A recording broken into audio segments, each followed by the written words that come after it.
Bon, bah, on peut commencer, hein. Ouais.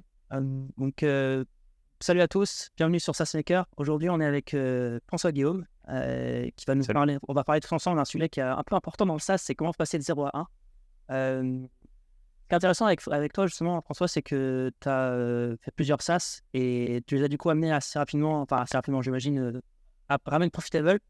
Et l'idée, c'est un peu qu'on puisse parler de ça, en fait, de ton expérience sur le SaaS. Et si tu peux aussi nous t'expliquer un peu ce que tu as fait, sur quoi tu travailles en ce moment, rapidement.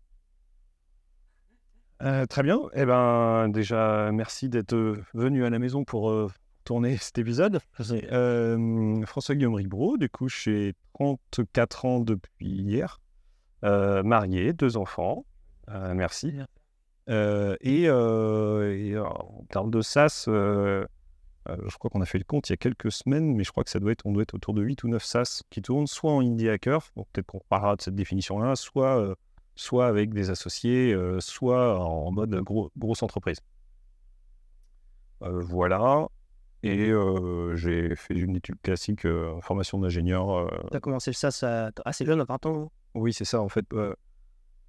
D'abord des petits outils, sans l'approche monétisation, plutôt dans l'approche j'ai identifié des douleurs, je veux les résoudre, je crée des outils en ligne.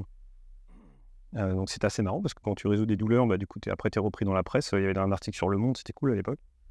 Et puis, après école d'ingé, puis en sortant de l'école d'ingé, ou plutôt pour être exact en parallèle, bah là je crée 2 SaaS, et puis bah ça y est, on met la main dedans et c'est parti. Ouais, c'est vrai que c'est marrant parce que c'est un conseil qu'on voit souvent aux gens, d'avoir trouvé un problème que tu vois pour toi, fais le produit pour toi, il résout ce problème. Et en fait, de fil en aiguille, tu vas trouver un marché, etc.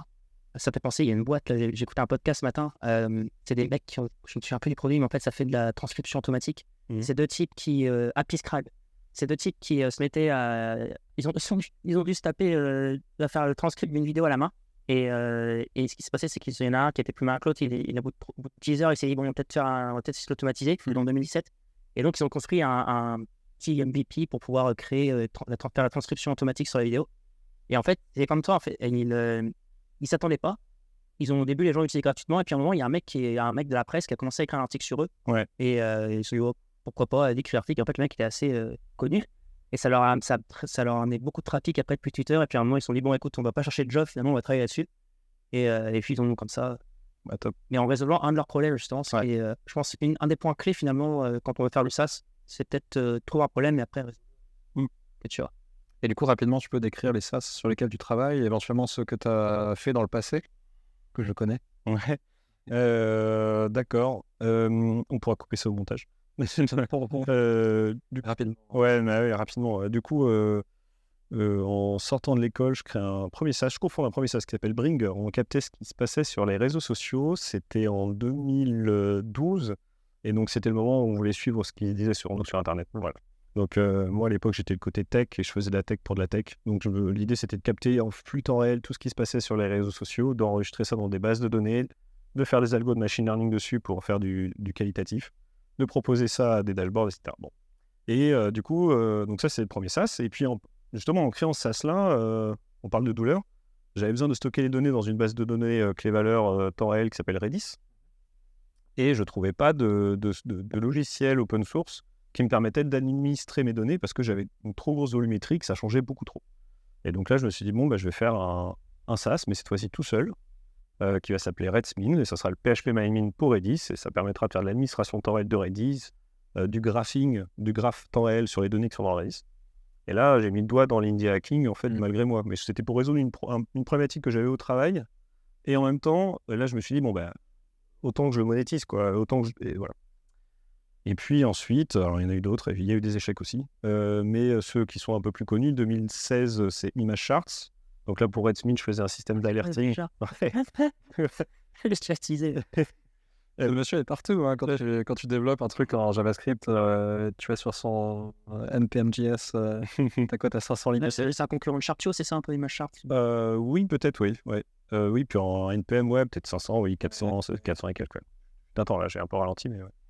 Et du coup, ben, pareil, une douleur. Je travaille sur Redsmin, je travaille sur le système d'alerting. À l'époque, il n'y avait pas de stack open source qui permettait de faire de l'alerting pour toi. C'est-à-dire d'avoir dans ton SaaS à toi un système d'alerting, il fallait que je le recode, quoi. Donc là, je le recodais. Et au niveau de la notification des alertes, je voulais montrer à l'utilisateur final, donc qui était sans doute un développeur, qui avait mis cette alerte-là sur sa base Redis. Voilà un graphique dans ton email qui te montre l'évolution, par exemple, de l'usage de la RAM. Tu as passé tel threshold, et je voulais mettre un graphique. Et du coup, là, j'ai la douleur ce soir-là. Bon, je suis vrai, tu t'en souviens souvent quand tu démarres tes SaaS de ces moments-là. Et j'avais la douleur ce soir-là. Je fais une rapide étude de marché qui aura duré en tout et pour tout, je pense, 30 minutes. Je trouve qu'il y a Google Image Charts, qui est un service gratuit de Google, où tu mets tous les paramètres de ton graphique dans l'URL, ça te retourne ton image. Le seul problème, c'est qu'ils annonçaient qu'il allait être déprécié et qu'ils pouvaient couper le service à n'importe quel moment, comme l'a fait toujours Google, quoi. Et il y a une autre alternative américaine qui s'appelle ChartURL. Et en fait, quand tu fais de l'ingénierie inversée, tu utilises la chose, tu comprends tout de suite qu'en fait, ce qu'ils font, c'est qu'ils génèrent le graphe, ils te le mettent sur un Amazon S3 ou S3 équivalent. Enfin, là, c'est Amazon S3. Et ils redirigent ta requête sur le graphe qui a été envoyé dans Amazon S3. Temps de génération, 5 secondes, minimum. Et je fais, non, c'est pas possible, moi, je peux pas faire ça, quoi. Et je trouve que ça. Et là, je me dis, non, du coup, il faut que je fasse un service. Donc, pour en reparler, mais du coup, je me suis dit, je vais faire un copycat du service de Google. Parce que quand Google, ils vont couper leur service, peut-être que ces utilisateurs vont vouloir trouver une alternative qui va être API compatible. Un drop-in replacement, tu changes juste le nom de domaine et tu arrives chez moi. Et je veux que ça soit rapide, etc. Et donc là, je fais Image Charts. Et puis, 1 ou 2 ans après, Google coupe son service. Et là, je signe Dropbox, Microsoft, Spotify, Sulika, etc. Ça, Image Charts. Il y a Rombot.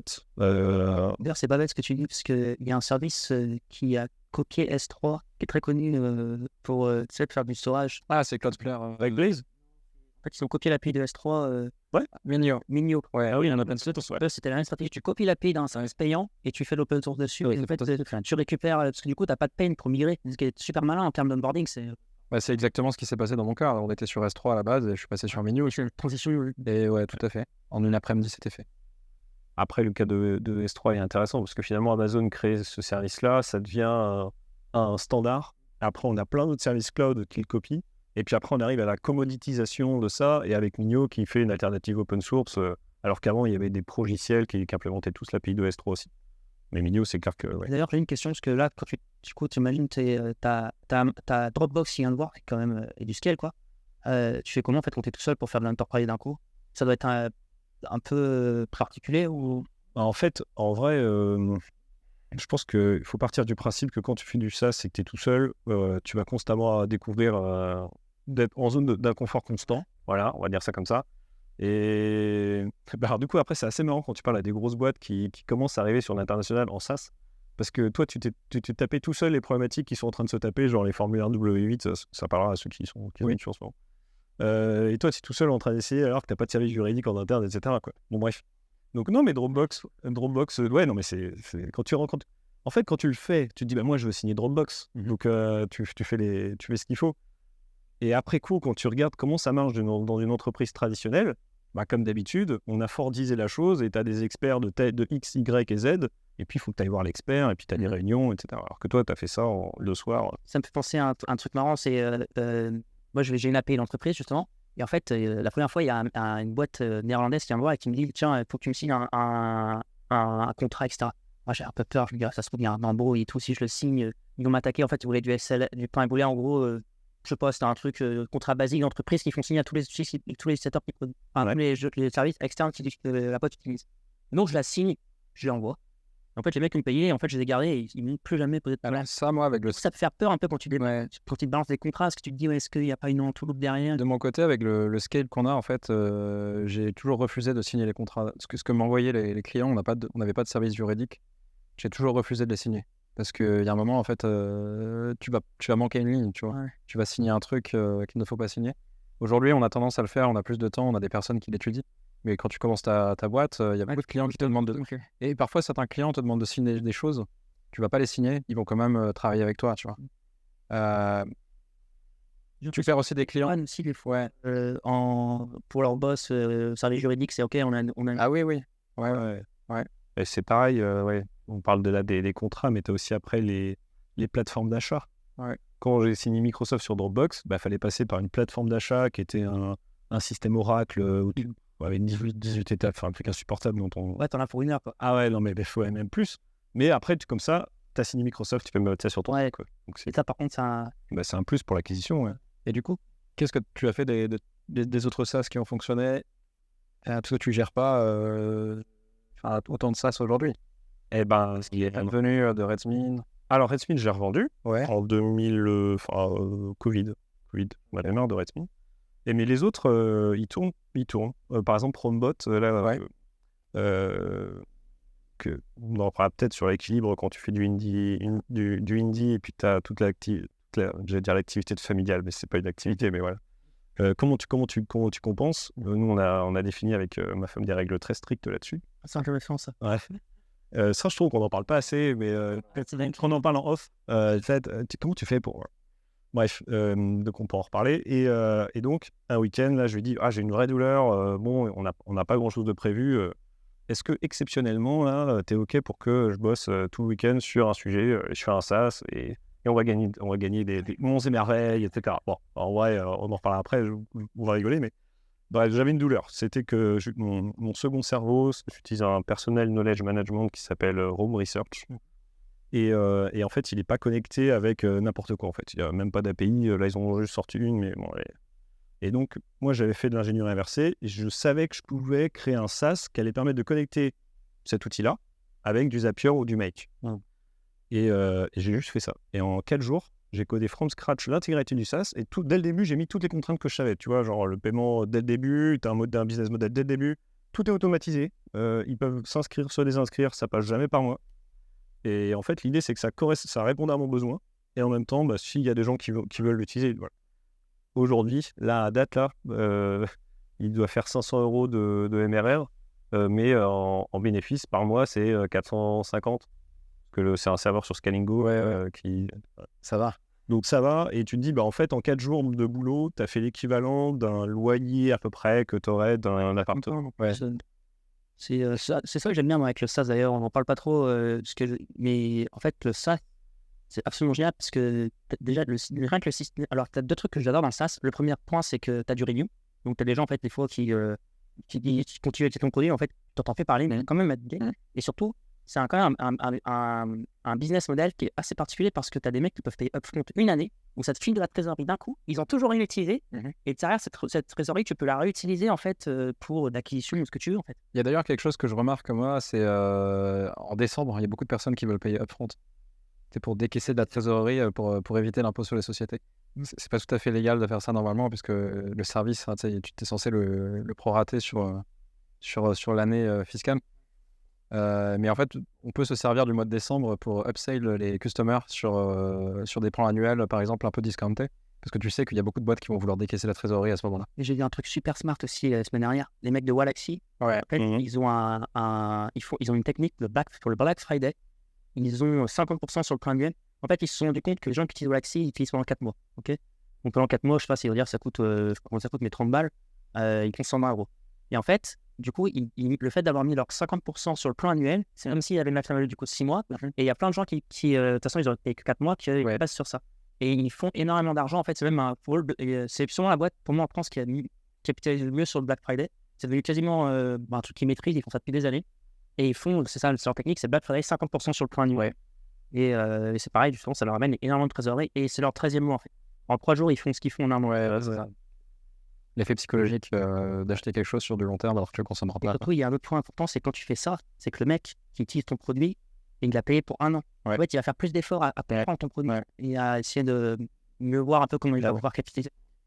Et pour lancer autant de SaaS, tu as des briques communes que tu réutilises entre tes SaaS. Enfin, c'est quoi ta méthode pour travailler aussi vite? Attends, on n'a pas fini la liste. Hein. Je n'ai pas fini la réponse à la première question. On peut continuer. Hein. Mais on a lancé Cloud Runner avec Guélené de la Noix et Cloud Runner. Donc là, on est 2. Et l'idée, c'était une douleur identifiée. Cette fois-ci, c'est très technique. C'est un mauvais business parce que c'est du business to développeurs. Donc les développeurs, c'est les pires en termes de clients, je tiens à le dire. Mais bon, bref, Cloud Runner, ce qu'on fait, c'est qu'on s'est aperçu que dans la majorité des entreprises, tu as envie d'avoir tes runners GitLab chez toi, en on-premise. Et en fait, le souci, c'est que plus la boîte est grande, plus c'est pas toi au sein de l'équipe qui va gérer le runner, mais ça va être une équipe transverse, Ops, qui va gérer ça. Et j'ai pas vu un contre-exemple jusqu'à présent, mais c'est toujours les équipes qui s'aperçoivent que leurs runners sont tombés et qui vont dire aux Ops, au fait, le runner est tombé, qu'est-ce qui se passe, ou alors il y a un problème, etc. Ça, c'est le premier point. Ou le deuxième point, on utilise les shared runners GitLab, c'est-à-dire que quand tu veux construire ton projet, ça utilise les runners GitLab. Et tu peux payer aussi GitLab parce que le business model de GitLab, c'est tu vas payer à la minute de pipeline. Sauf qu'en fait, ce qu'on s'est aperçu, c'est que si nous, on héberge nous-mêmes le runner, on était 70% plus rapide à construire ton projet que était GitLab.com. Et c'est assez logique, puisque leur business model étant sur le nombre de minutes écoulées sur le pipeline, c'est pas dans l'intérêt que ça soit le plus rapide possible. Donc nous, on s'est dit, tiens, en fait, ce qu'on va faire pour les deux problématiques, c'est qu'on va faire des runners GitLab à ultra haute disponibilité. Et alors nous, là-dessus, on est intransigeant. Donc on a un niveau d'industrialisation qu'il n'y a pas dans les boîtes qui hébergent leur propre runner GitLab. On a des perfs, on fait moins 70% de temps d'exécution. Enfin, on réduit jusqu'à 70% du temps d'exécution pour être exact. Et en plus, on gagne quand même de l'argent parce qu'on réduit les coûts. Donc ça, on a lancé ça. On commence à avoir pas mal de clients. On a 2-3 belles refs, Ouest France notamment. Et voilà. Et donc ce truc-là, on est en train de grossir. Donc là, on est en train de travailler plutôt la partie market. Là, on arrive dans cette étape-là où parce que c'est vraiment un marché de niche en fait. Tu vas faire Google Faster GitLab Runner. Tu vois, c'est quand même très spécifique. Mais on pense qu'il y a quand même quelque chose à faire. D'ailleurs, c'est drôle. Quand on disait, quand tu veux passer de 0 à 1, il faut faire un réseau d'un produit que tu as. Et souvent, pour savoir si c'est quelque chose de viable, c'est soit est-ce que tu fais gagner du temps à ton client ou est-ce que tu lui fais gagner de l'argent. Et là, en l'occurrence, tu leur fais gagner du temps, en fait. Donc, et c'est souvent, quand tu fais à la fois gagner du temps et de l'argent, généralement, tu as des PMF qui peuvent avoir des très, très belles. Clairement. Et il y en a un autre qu'on a sorti, pareil, quand tu fais du SaaS. Là, on parlait de briques communes. Parfait, super transition. Quand tu fais du SaaS, tu arrives à un moment donné. Donc là, à un moment donné où on sait qu'il y a des paliers. Et le palier, c'est je veux que mon SaaS devienne une plateforme. Je veux exposer des API pour que la création de valeur puisse être extrinsèque à mon exogène à mon SaaS. Je veux que les développeurs puissent créer des services autour. Et puis, au-delà des API, je veux aussi mettre en place des webhooks pour qu'ils puissent récupérer des informations en temps réel, etc. Et de SaaS en SaaS, moi, j'en avais un peu marre de recoder constamment une brique de webhook. Que ça soit des SaaS connus français qui sont dans le Next 40 ou que ça soit les petits SaaS que je faisais tout seul. Et du coup, avec David Ferruza, on s'est dit, il faut qu'on fasse un truc. Et donc, on a créé Hook0. J'en ai entendu parler. C'est comme Hook0, c'est pour les webhooks. Ouais, c'est ça. En fait, on fait du webhook as a service. Il y a une autre conviction là que j'ai en ce moment. Ça fait plusieurs années. Et là, Hook0, ça me permet d'aller d'être plus aligné avec moi-même. Moi, je suis convaincu d'un truc, c'est que les SaaS, en fait, plus le temps passe, plus, si tu fais ton SaaS et que c'est propriétaire, tu vas avoir une alternative open source qui va apparaître, elle va réussir à avoir une communauté et elle va te bouffer à la fin. Et pour l'instant, je ne trouve pas de contre-exemple. Ça veut dire que si tu résous une vraie douleur, à un moment donné, par exemple, il y avait Calendly qui faisait de la réservation de calendrier, etc. Est arrivé Cal, voilà, en open source. Ils agrègent une communauté, ils construisent un business model autour de ça, et ils bouffent Calendly. C'est dans le design, etc. Voilà. Et tu prends GitHub, ça a commencé par GitHub, puis après il y a GitLab qui est arrivé, et GitLab a bouffé GitHub. Ouais, mais il y a quand même, c'est painful d'aller héberger ton propre GitLab, c'est painful d'aller héberger ton propre site. Et c'est parfait, c'est la suite de la discussion. Du coup, tu te dis, ok, c'est open source, pourquoi les gens ils vont préférer l'open source au closed source? Parce que du coup, tu peux l'étendre, tu peux l'introspecter, etc. etc. Si tu peux intervenir là-dedans, quoi. Tu peux créer de la valeur aussi.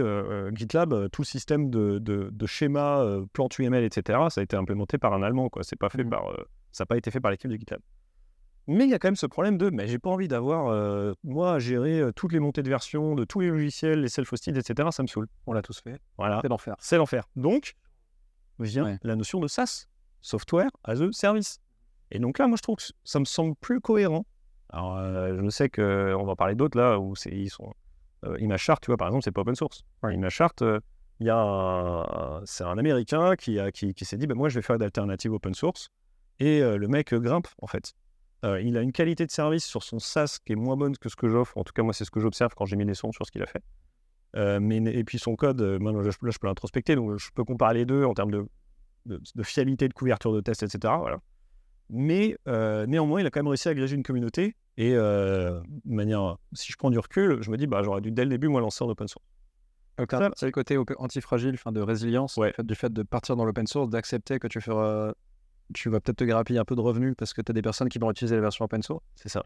Mais quand même gérer la layer service et avoir les monopole de la layer service, quoi. Et puis en termes de message, je te dis, vous avez une réversibilité complète. Si vous ne voulez plus mon SaaS, pas de problème, vous pourrez revenir chez nous. Ouais. Mais vous allez rester chez moi pour l'excellence opérationnelle que je vais vous offrir. Vous allez avoir des contrats de SLA, donc vous allez payer plus cher, mais au moins vous aurez un support. Je peux vous vendre derrière du conseil, etc. Et puis ce qui est intéressant, c'est quand tu vends du conseil sur du SaaS qui est basé sur l'open source, très souvent, tu as les mêmes problèmes qui reviennent d'entreprise en entreprise. Donc, une entreprise va financer finalement l'amélioration de ton propre SaaS. Exactement. Moi, je trouve que c'est un service virtuel. C'est du vécu aussi. Ouais, tout à fait, c'est du vécu. Oui, en fait, c'est GitLab.com, c'est ce que fait exactement GitLab.com. C'est un GitLab hébergé que tu payes au moins. T'as Ghost aussi, le moteur de blog. J'aime beaucoup le modèle, mais les serveurs, c'est qu'en fait, à chaque fois, que la plupart des utilisateurs vont pas vouloir en fait gérer l'instance chez eux. C'est ça. Il y a aussi un point sur ça qui est intéressant, c'est par exemple des boîtes comme Closable qui s'attaquent au Analytics privé. Ils ont le fait de mettre en open source, ça leur permet de dire les amis, pas de cookies, tout est clair, Google Analytics, vous savez pas ce qui craque, avec nous, vous êtes GDPR complet, blablabla. Et en même temps, attention, vous pouvez payer, et en plus, ils sont chers, je paye 19 balles par mois pour ça. Jamais de la vie, j'aurais pensé que je paierais 19 € pour un truc qui m'envoie l'Analytics. Mais en fait, beau design, c'est critique, c'est simple, l'UX, elle est claire, je perds pas de temps. Donc là, ils font les temps aussi, pareil. Les gens, ils sortent la carte. Et là-dessus, moi, je suis vraiment convaincu que la direction des SaaS qu'on prend, là, c'est ce que je conseille ça, on n'en a pas parlé, mais un petit collectif de SaaS makers là, que j'entretiens, des gens qui veulent se lancer dans les SaaS et je les accompagne là-dessus pour qu'on puisse les faire croître. Donc, c'était le cas de Cloud Runner. L'idée, c'est de dire allons à fond sur l'open source parce que de toute façon, sinon, c'est quelqu'un d'autre va le faire. Ils vont se mettre en concurrent. Et moi, je l'ai vécu avec Imagechart. J'ai vécu ce que ça donnait d'avoir ton concurrent qui est open source, etc. C'est tellement saoulant. Donc, avec Hook Zero, on s'est dit, avec David, OK, on le fait en full open source. Donc, il y a des grosses boîtes comme TUI, l'agence de voyage espagnole, localisée en Espagne, qui l'ont self-hosted Hook Zero pour gérer leur webhook. Mais on commence à signer maintenant des entreprises qui disent, non, on veut pas avoir de self-hosted, on veut l'avoir en SaaS. Et voilà. Et alors, admettons que tu as une très grosse entreprise qui veut utiliser ton système en open source chez eux. Tu n'as pas moyen, en fait, quand même, de récupérer du revenu. Alors, soit par du service, soit par une licence restrictive. C'est ça, ouais. C'est ce que tu as fait? Non, alors pas encore, mais Hook Zero, c'est vraiment une discussion qu'on a en cours là-dessus. Typiquement Metabase. En face de Metabase, tu as Tableau, ClickView, etc. Alternative open source Metabase, nous, dans une autre activité que j'ai de conseil en entreprise, mais on passe notre temps à déployer des Metabases, en fait, et à remplacer des trucs qui coûtent 100 000 balles par an par des Metabases. Et les Metabases en self-hosted, tu as un système de licence, et parfois, tu as des fonctionnalités que tu peux activer juste avec... Alors, tu pourrais très bien les activer vu que tu as accès au code source. Certains, ils sont vraiment en full open source, pas open core, mais open source. Donc, tu peux les activer, tu peux bypass cal.com, c'est ça, tu peux bypass, tu as 2-3 if, et puis tu enlèves ça, et puis c'est fini. Mais voilà, tu veux quand même supporter le projet, tu es une entreprise, tu veux être réglo, donc clairement, il y a des business models à développer là-dessus. Ah bon? Aussi sur la partie on-premise, ouais. C'est un peu ce que je fais avec Prose en ce moment. Pareil. Software open source, hébergement assez proposé. C'est ça, en espérant que la plupart des personnes finalement souscrivent à l'hébergement parce qu'ils ne veulent pas héberger le serveur, mais avec possibilité de s'héberger. Donc je pense que c'est l'avenir. Le marché du SaaS commence à quand même bien saturé. La différenciation, elle se fait sur la... Ouais, c'est genre t'es propriétaire de tes données. Faire gaffe à pas sombrer dans le service. Non. Surtout quand t'es sur le Founder ou Cloud 2-3. Ça scale pas le service. Ça peut vite te rendre compte que tu passes à moitié de ton temps à faire du service. Mais... Après, tu peux faire du service, mais qui ruisselle en fait dans ton produit. Ça, c'est service. Ça, c'est du vécu. Tu vois, par exemple, tu as une personne qui va te dire OK, est-ce que tu peux m'intégrer les appels vidéo dans ton logiciel de chat? OK, je me fais payer en contractuel avec ça. Et après, j'agree en fait avec le client en avance que ce code-là va être open source. Et généralement, les clients disent oui, parce qu'ils savent en fait qu'après, tu vas dédier du temps de maintenance gratuit pour eux sur une feature que tu leur as codée à la base en mode payant, quoi. Parce que tout le monde va utiliser la fonctionnalité, donc tu auras la communauté qui va la maintenir après pour eux, quoi. Donc c'est bénéf en fait pour tout le monde. Ouais, c'est aussi payer l'issue. Ouais. Sous réserve d'arriver à agréger une communauté suffisante, etc. C'est vraiment c'est vraiment je pense que la règle d'or aussi qu'on n'a pas dit, c'est pour passer de 0 à 1 dans un SaaS, il faut être un minimum résilient et penser long terme. La personne qui réfléchit avec le mindset de dropshipping où on lance un truc en 2 secondes, on regarde si ça marche, on arrête, en général, moi, par exemple, j'ai mis 18 mois à faire 1000 de MRR. Et les normes, il y en a beaucoup qui mettent beaucoup de temps, en fait, avant de passer ces caps-là. Et tu te dis, pour le temps que j'ai passé, pour faire 1000 euros par mois, franchement, faut être motivé. Hein. Ouais, Faire totalement, oui. Mais par contre, après, ça compound. Et le SaaS, c'est un bon modèle de résilience, je trouve, et de personnes qui pensent long terme. Oui, tout à fait. Est-ce que la liste est finie? Non. Non. Du coup, il y a une question qui va arriver juste après. D'accord. Ouais, là, on a un peu répondu rapidement à la brique commune. Ou Xero, là, clairement, on va le mettre en place dans d'autres SaaS, donc, notamment le SaaS dont je m'apprête à parler. Ouais. En 2018-2019, je crois que c'est ça. Alors, je ne suis pas très bon pour les dates, hein, mais ça se vérifiera sur Internet, mais on lance avec... j'étais l'architecte du groupe Ouest France à ce moment-là. Donc, j'avais mis ça à côté, et puis en même temps, je voulais bosser dans un grand groupe pour voir ce que ça donnait en termes de politique interne, etc. Passionnant. Et puis il y avait des enjeux, bref. Et du coup, on voulait mettre en place un identifiant unique à l'échelle du groupe. Alors, Ouest France, c'est un gros groupe de presse, il y a plein de filiales, il y a plein de systèmes d'information. Imagine, il y a plein de bases de données de gestion des utilisateurs et il faut mettre en place un identifiant unique.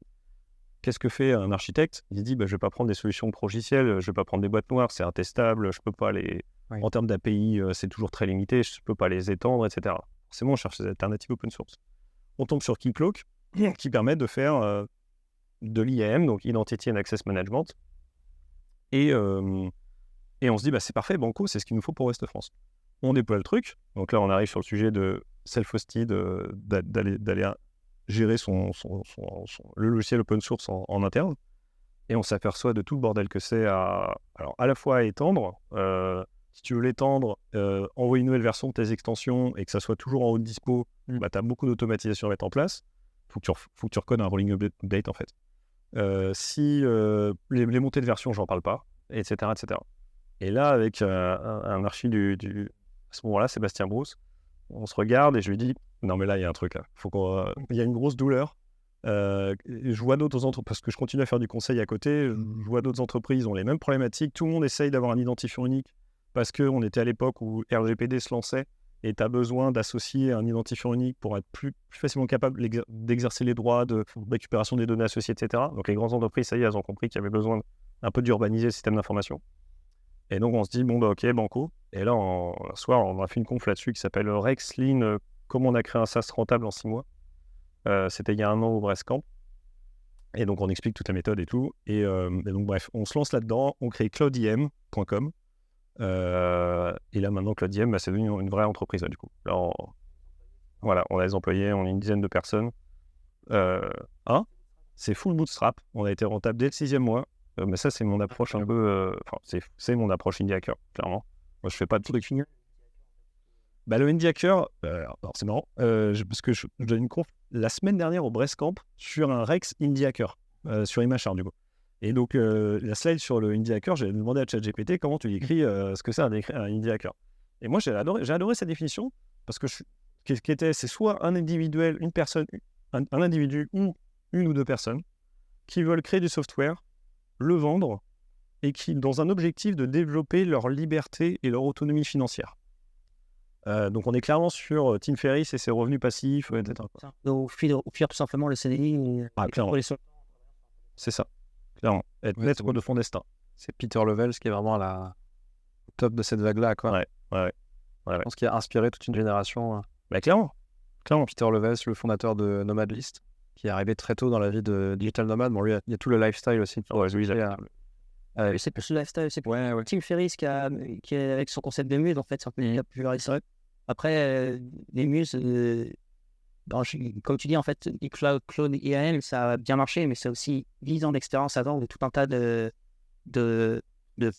fait que tu sois en mouvement. En fait, tu continues à faire plein de choses, ça t'a amené plein de petites choses qui font que en fait, tu as pu accélérer le truc en 6 mois. Mais clairement, la page d'accueil, elle a été faite en 4 heures. Avec le pricing, tu as l'impression quand tu allais sur la page, d'ailleurs on n'a pas encore trop changé depuis, mais quand tu allais sur la page, tu as l'impression que le service était là depuis des années, quoi. Et on a signé notre premier client, alors je sais plus, on en parle dans la conf, mais c'était peut-être 2 semaines ou 2 mois. Non, il y a un problème parce que les emails, on les avait mal configurés. J'avais fait Seb configurer sur les emails et les emails, on les recevait pas en fait. Ah non. Or, le bouton subscribe qui était dans le pricing, c'était un mail to. Ouais. C'était un email. Donc on a pas reçu les emails, donc peut-être qu'on a perdu nos premiers clients comme ça. Mais quand il a vu ça, on a corrigé et du coup ça y est, on reçoit notre premier client. On lui envoie un lien de souscription Stripe. Le mec paye. Et en fait, il paye pour un service qui n'existe pas. Il n'y avait qu'une page d'accueil. Il y avait Déjà pas là-bas, en fait. il y avait rien à ce moment. Ouais, Il y avait juste, ouais. moi, ce que j'appelle de l'extrême ligne, quoi. Il y avait juste la page d'accueil, démonstration de valeur. Voilà comment ça a fonctionné. Tu auras un dashboard maintenant. Et on lui a juste livré le Keycloak. Parce qu'on avait un peu automatisé 2-3 trucs, mais de par nos expériences professionnelles, quoi. On lui livre le Keycloak, on lui donne les liens. On lui a même pas livré le dashboard et tout le monitoring, etc. Il n'y avait rien. Et il nous a jamais embêté depuis. Il a continué à payer. Et après, c'est d'autres clients qui nous ont amenés à développer le dashboard, etc. Trop bien. Oui, parce qu'en fait, en tant que développeur, parfois, on a tendance à trop planifier, en fait, et trop perdre de temps, en fait, à coder le système de billing, tu vois. Comment tu fais pour rester super agile en fait? Ouais. Parce que ça, c'est vraiment une question qui me mobile chaque jour. Alors, je pense à plein d'outils, tu vois. ChatGPT m'a rendu plus agile. GitHub Copilot m'a rendu plus agile. Valorant, étant que tu utilises GitHub Copilot, s'il te plaît. Et là, il va falloir que Sublime Text supporte correctement. Non, mais genre, ça te traduit tout bien tes fichiers, etc. Enfin, il y a plein de petits outils, en fait. Mais finalement, toi, comment tu fais pour être agile comme ça et pouvoir... Alors, j'en parlais dans cette conf-là, mais à force de faire des SaaS, du coup, tu te dis, OK, c'est quoi les raccourcis, quoi. Donc, il y a un raccourci qui marche à tous les coups. Déjà, c'est, tu as besoin de faire un site internet. Quand tu es développeur, tu te dis, OK, je vais prendre la dernière stack technique, le dernier framework qui existe, je vais prendre du Next, du Nuxt, du je sais pas quoi. Et j'en ai plein, là, ceux qui veulent se lancer dans les SaaS, où ils me disent, j'hésite avec tes frameworks, t'en penses quoi? Et je dis, non, le sujet, il n'est pas là, en fait. Donc, je leur dis, soit vous allez... là, j'avais pris Webflow. Et Webflow, tu prends un template, et puis tu modifies juste les textes, tu te concentres sur le contenu, et surtout, à cette étape-là, le plus important, c'est de se concentrer sur le pricing, pour moi, en tout cas. C'est de se concentrer sur le pricing, c'est quoi mes caractères différenciants entre mes différents plans, et la règle numéro 1, que je pense qu'on oublie quand même pas mal de fois, en tout cas, je le vois dans certaines confs plutôt orientées MBA, c'est, à la fin, tu dois être rentable, tu dois gagner de l'argent. Oui. Et le plus rapidement possible.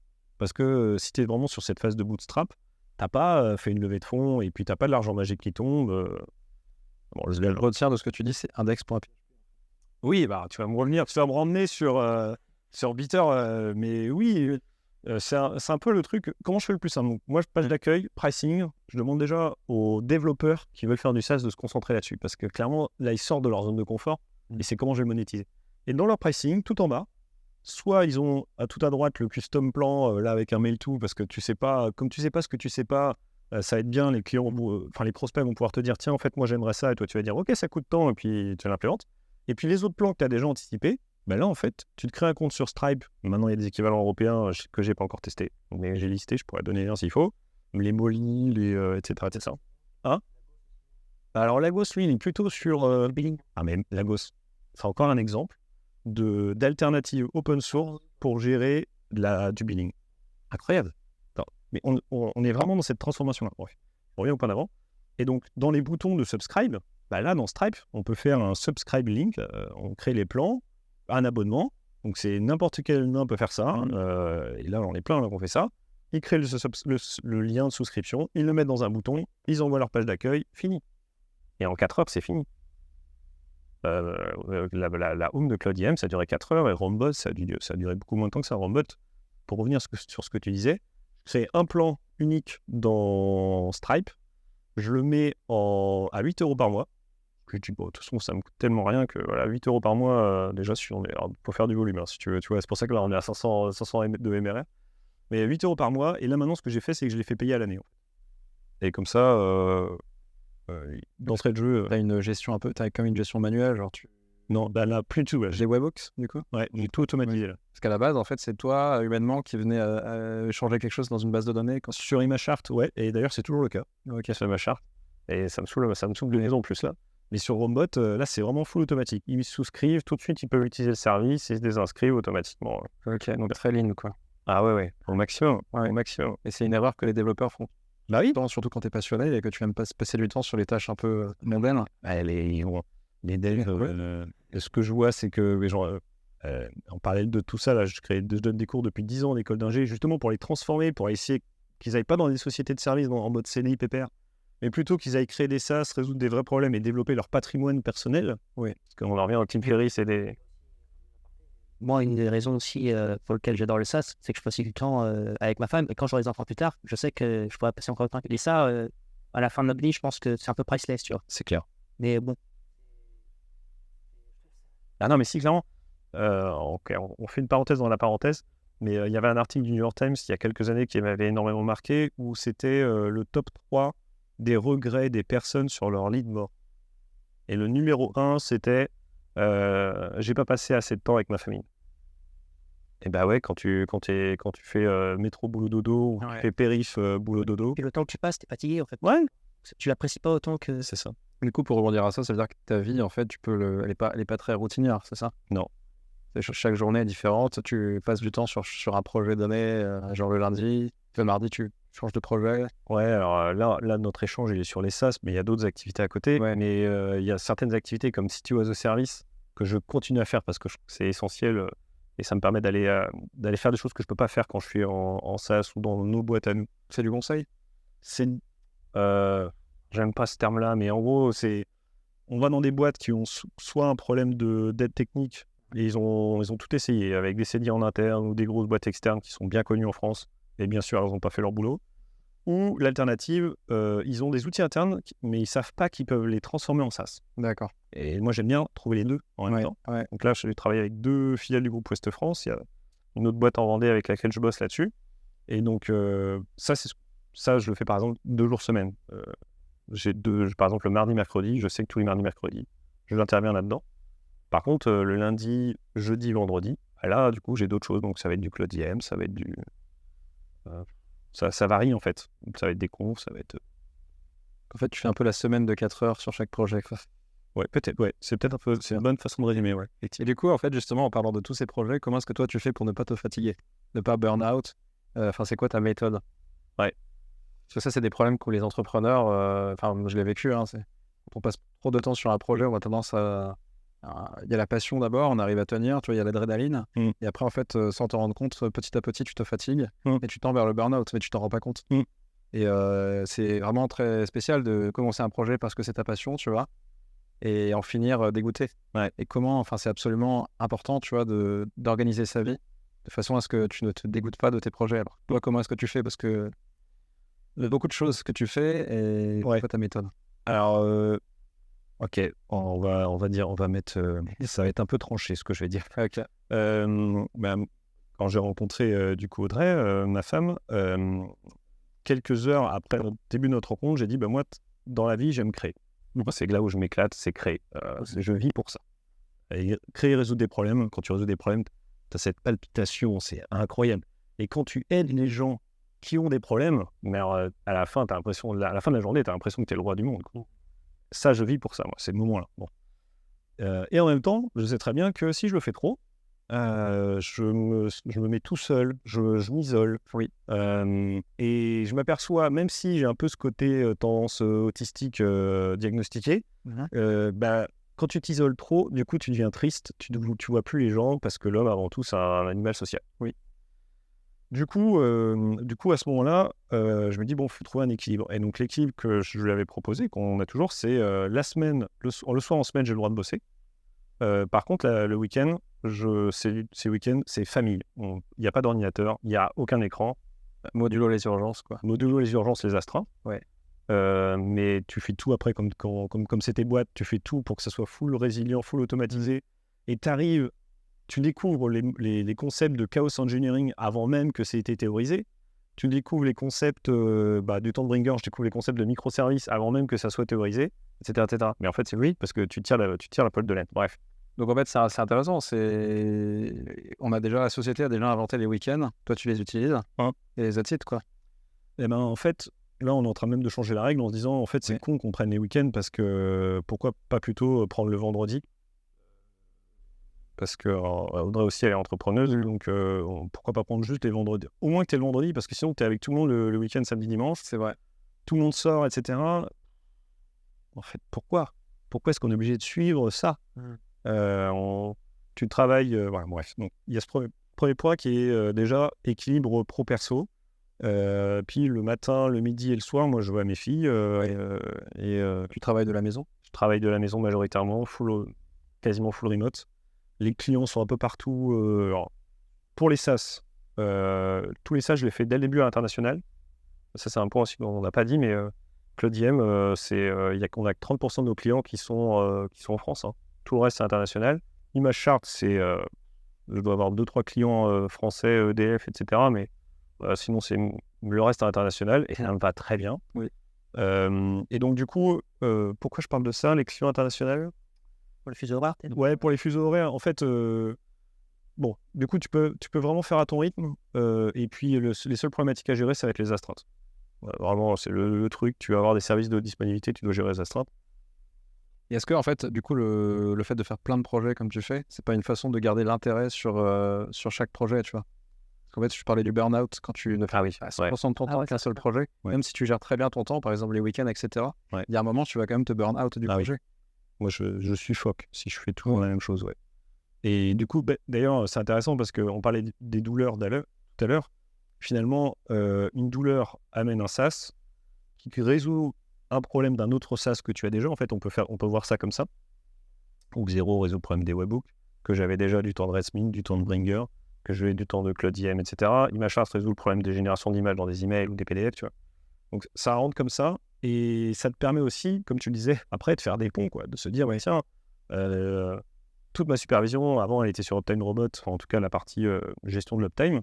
Maintenant, tout ce qui est gestion des astreintes, incidents, suivi de l'Uptime, c'est géré par Better Uptime, que j'adore. Et ça me fait, mais pour toutes les boîtes, je l'applique partout, quoi. Donc, après, tu mets en place la transversalité, tu découvres des choses dans d'autres SaaS que tu peux ramener dans les SaaS précédents. Typiquement, l'aspect totalement automatisé de Robot, j'ai qu'une seule envie, c'est de me prendre 4 heures et de le mettre en place sur ImageArt. J'en ai marre de gérer des demandes de tiens, je me suis créé un compte, mais je comprends pas, j'ai pas encore l'accès. Ouais, parce qu'il y a un projet que je travaille ensemble. Ouais. Il faut avoir ce côté aussi, moi je l'ai pas encore, c'est dès que quelqu'un me pose une question support, ok, pourquoi il m'a posé cette question-là? Qu'est-ce qu'il a pas compris? Est-ce que je peux pas rajouter une vidéo quelque part ou un truc dans la FAQ pour qu'on me la repose plus jamais? Et moi, j'ai des questions qui viennent parce que j'ai un système de crédit, par exemple. Ce matin, donc on arrive, on va poser une question, à quoi ça sert les crédits? C'est 50 000 fois. C'est marqué en grand sur la pricing page, mais il y a sûrement un truc que j'ai mal fait. Ouais. Peut-être faire une vidéo, le mettre quelque part. Et en fait, il faut arriver plutôt que de s'énerver sur la personne, genre, vraiment encore un imbécile.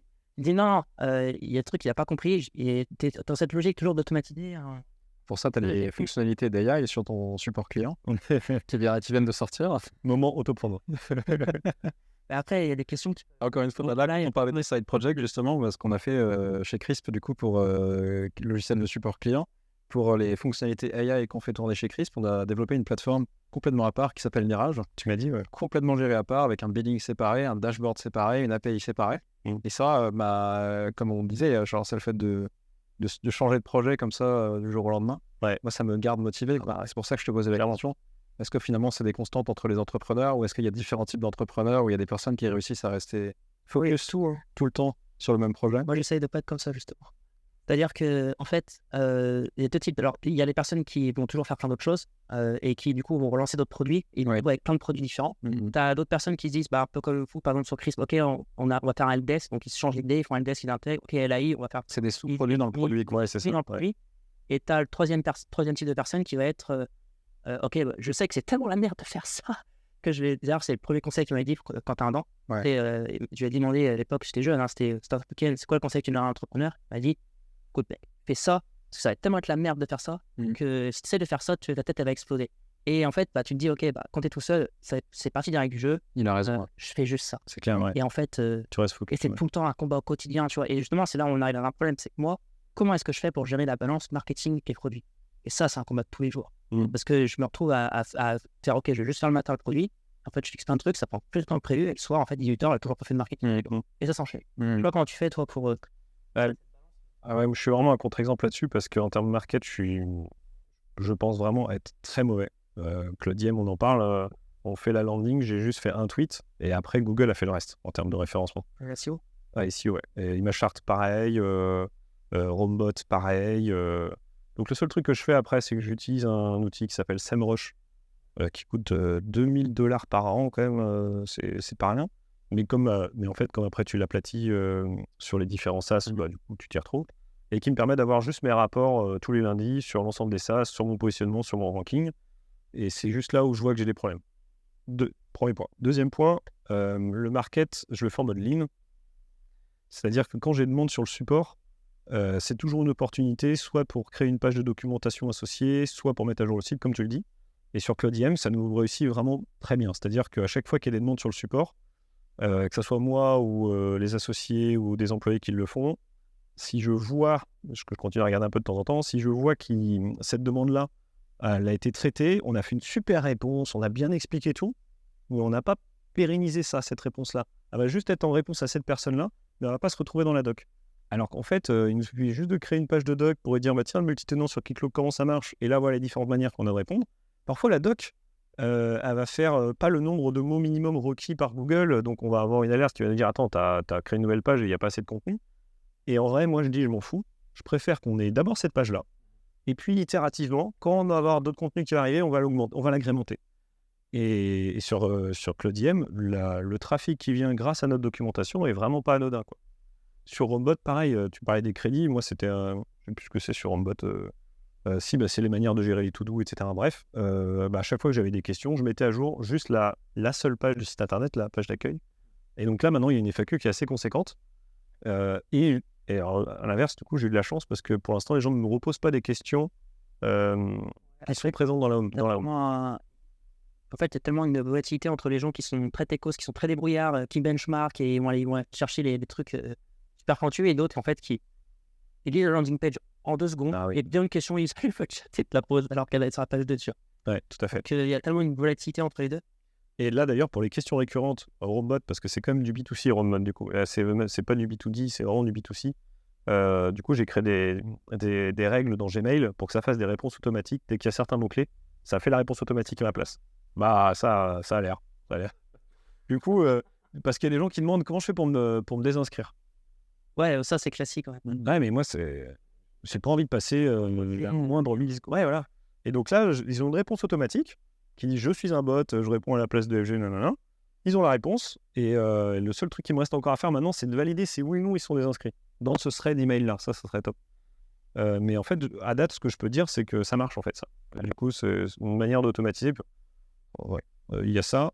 Tu parlais pour pas être en burn-out, donc il y a le fait d'avoir plusieurs projets.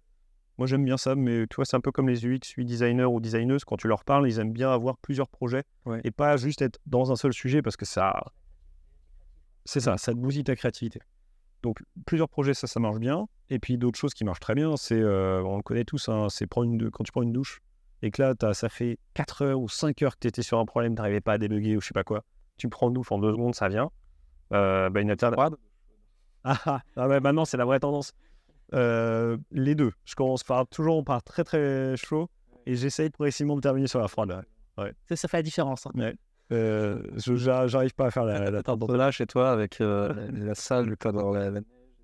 Ah, ça serait pas mal. C'est pas mal. Hein. Moi, je trouve qu'un des inconvénients, c'est en vrai, c'est quand tu peux avoir un japonais que tu prends pas cher sur le bon coin et tu te dis après, il te passe quand il fait beau, tu te dis après beau journée de travail, tu te poses. Et ça...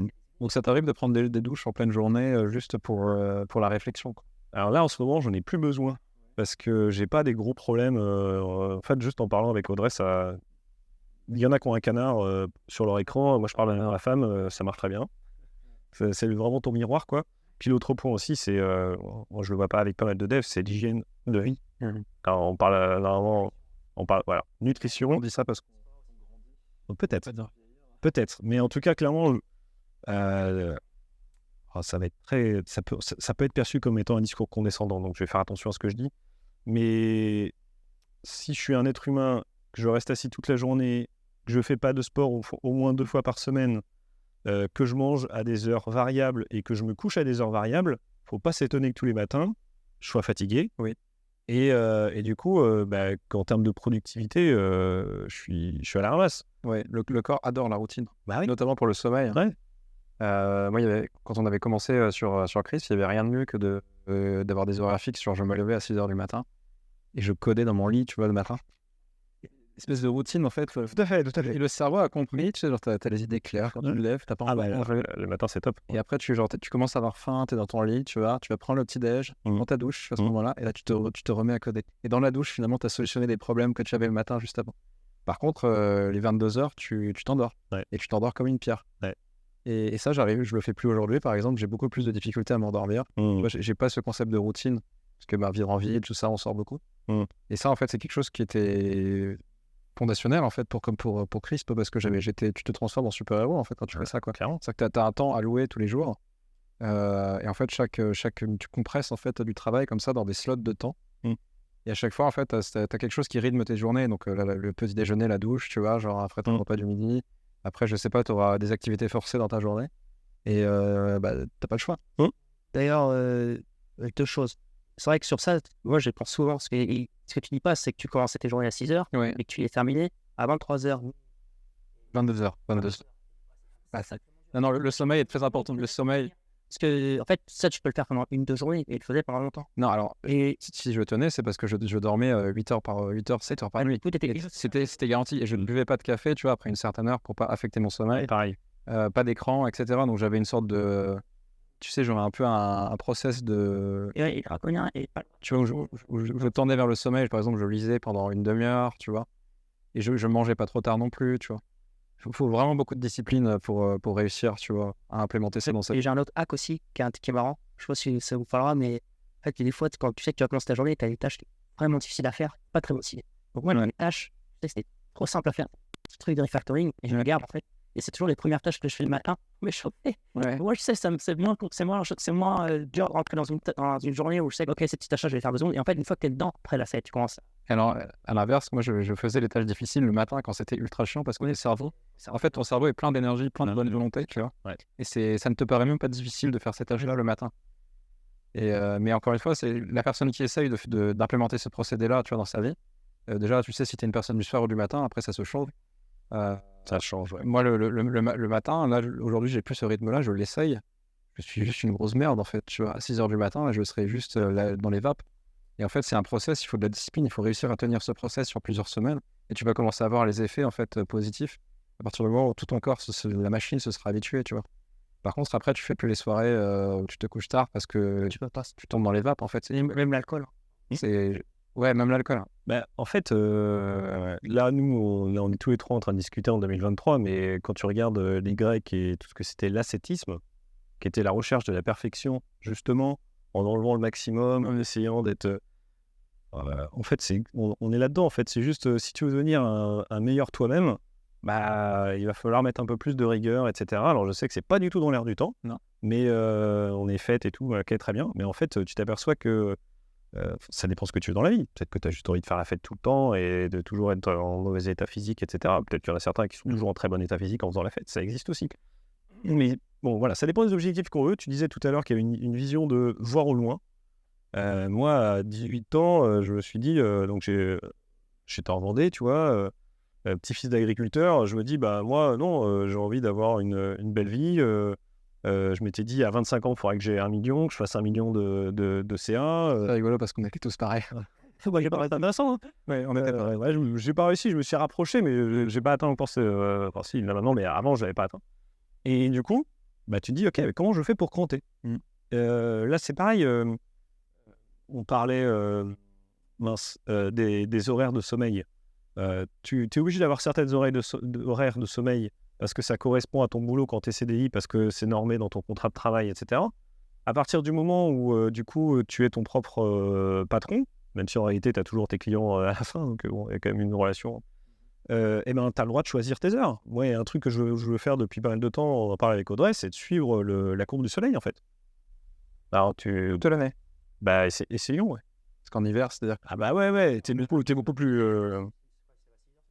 Bah, en fait, alors, tu dis... ça, c'est un exemple que je voulais donner, et c'est clairement un truc sur lequel, tu vois, là, on parlait des week-ends, on n'est pas obligé de faire ça.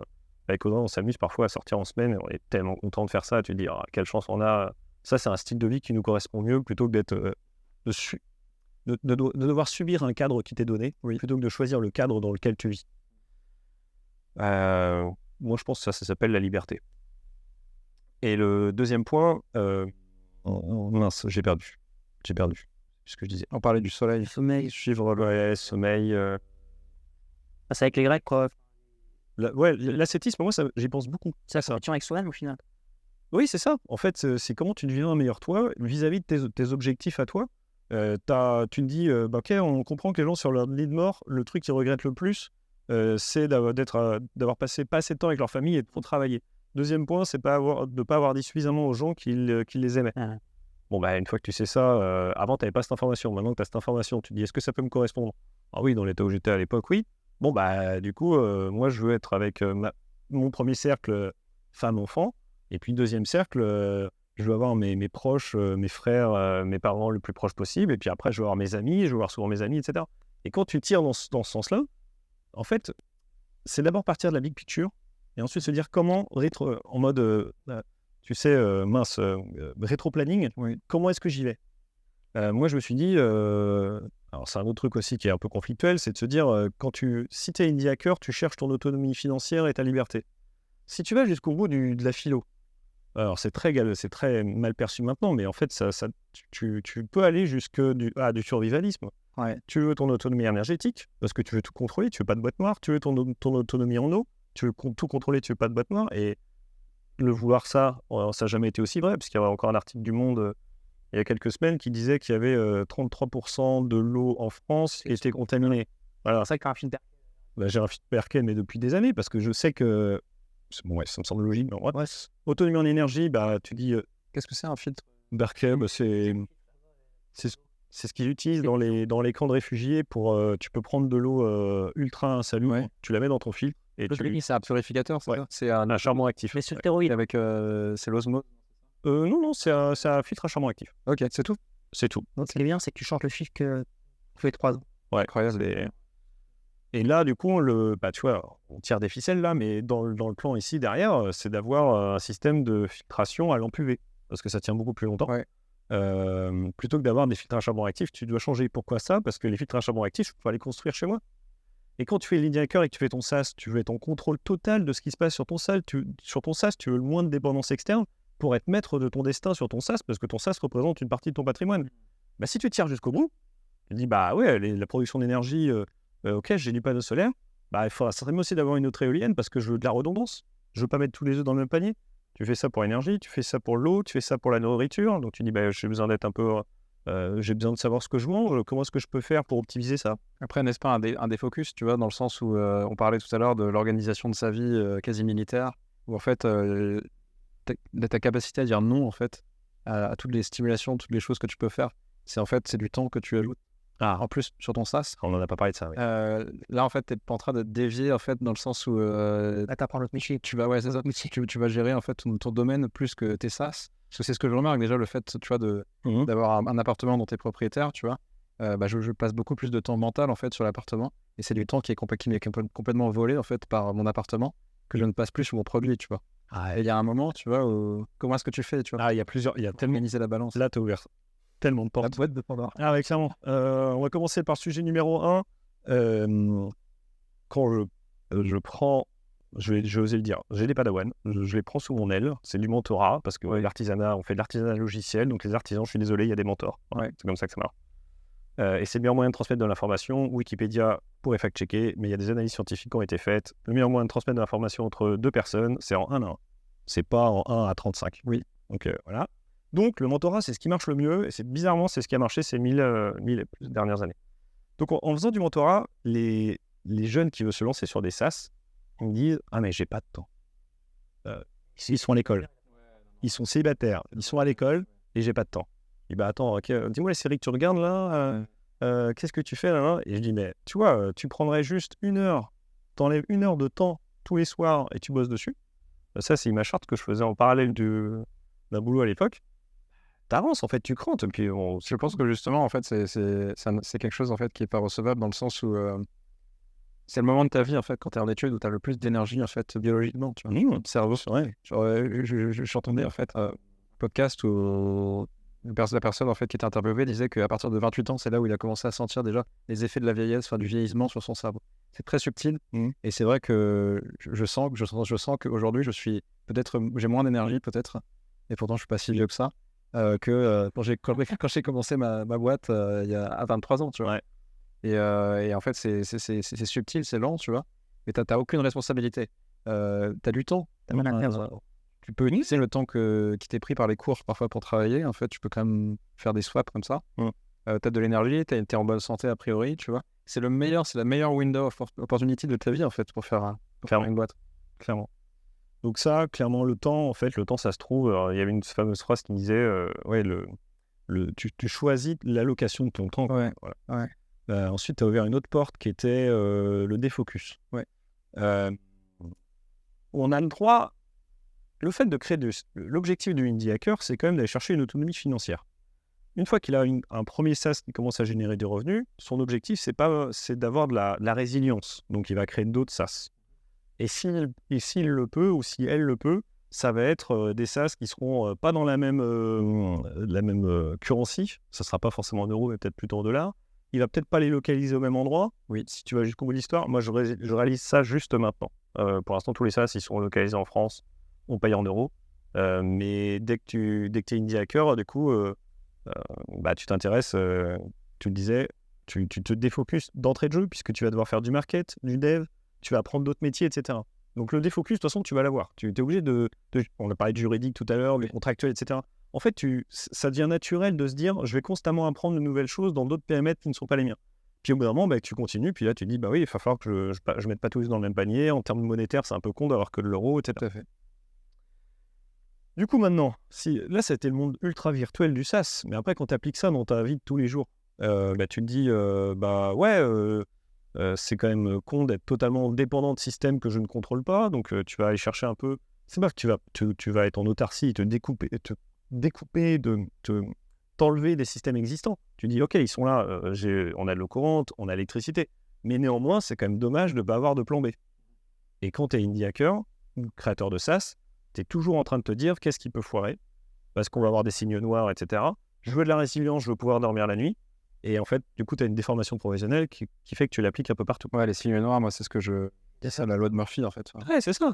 Vraiment, tout ce qui est dans l'histoire de nos SaaS, je pense qu'on s'est rendu compte que tout ce qui pouvait arriver est finalement arrivé. Mais clairement. Mais c'est des choses où il ne faut pas over-engineer, en fait, dès le début, sinon tu n'avances pas. Mais il faut vraiment être très strict sur ça et très prévoyant quand même. Quand tu fais les choses, la sécurité, la scalabilité de ton code. Et c'est pareil, du coup, là, ici, quand tu parlais de système redondé, par exemple, pour la génération d'électricité, etc., etc. Il y a juste un truc où il faut faire attention quand on bootstrap et qu'on a peur des signes noirs, etc. C'est que ça, on voit, c'est une différence fondamentale entre les first-time entrepreneurs et ceux qui ont déjà de la bouteille. C'est cette capacité à réussir à, OK, je fais 1000 euros de MRR ou 2000 euros, je prends une partie de la somme et je le réinvestis pour faire encore plus. Parce que des fois, tu as tellement peur en fait, qu'il y a une couille arrive et que tu es tout le temps en train de stocker jusqu'à ce que tu arrives à un moment où tu dis, bon, en fait, là, c'est bon, je suis en train de stocker. Mais en fait, il y en a, ils ont cette capacité, ils ont de la bouteille, en fait, ils savent que, OK, en fait, on prend ça, on met là et hop.